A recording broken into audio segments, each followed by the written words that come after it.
لو عندك سكريبتات بتجيب داتا تنظفها وتبعتها وتعمل منها تقرير، وكل يوم بتشتغلهم يدوي او بكرون. طب لو واحد فيهم فشل او نسيت تشغل واحد تعمل ايه ساعتها؟ او هنا يجي دور الاير فلو. الاير فلو ده زي مدير المهام بتاعك، بس مدير تقيل وفاهم شغله كويس جدا. بتقدر تقول له يعمل ايه وامتى وازاي، وبيفضل يراقب التنفيذ خطوة بخطوة. الحاجة الأساسية فيه اسمها داج، وده معناه دايركت اسايكليك جراف. طب يعني ايه الداج؟ يعني تاسك ماشية بالترتيب، كل واحدة مستنية اللي قبلها تخلص. زي مثلا اسحب الداتا، انضفها، اخزنها، واقوم باعت تقرير بطريقه اوتوماتيكيه عن طريق الجيميل او الاوتلوك او ايا كان، او حتى اخزنها من تاني. كل ده بيتنفذ لوحده وانت نايم، او ببساطه شديده كل ده بيتنفذ بطريقه اوتوماتيكيه. الاير فلو بيشتغل كمونيتور زائد سكادجولر، يعني بيشغل المهام تلقائي حسب جدول معين بيتنفذ، ولو حاجه وقعت بيديك لوج بالحاجه اللي وقعت، لوجز او هيستوري بالمشاكل او بالاخطاء اللي وقعت،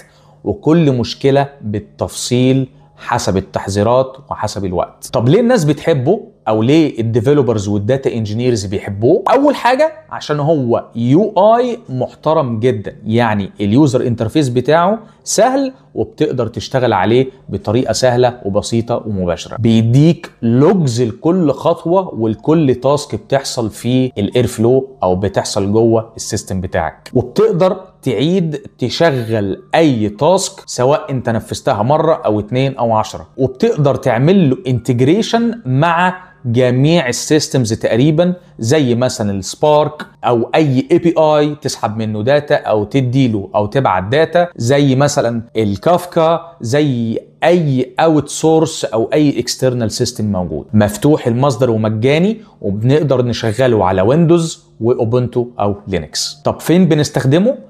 اول حاجه في الداتا انجينيرنج والداتا بايبلاين، الاي تي ال جوبز، التقارير اليوميه اللي بتتبعت للايميل بصوره اوتوماتيك، الاي اي والماشين ليرنينج اوتوميشن، او حتى ببساطه شديده شغل اي حاجه مكرره. ببساطه شديده الاير فلو هو الراجل اللي بيصحى وبيشتغل مكانك وانت نايم على السرير، بيصحى في الميعاد وبالترتيب بالثانيه الواحده، وانت كسيادتك بتقعد تتفرج عليه وانت بتشرب القهوة بطريقة سليمة وبطريقة بسيطة جدا.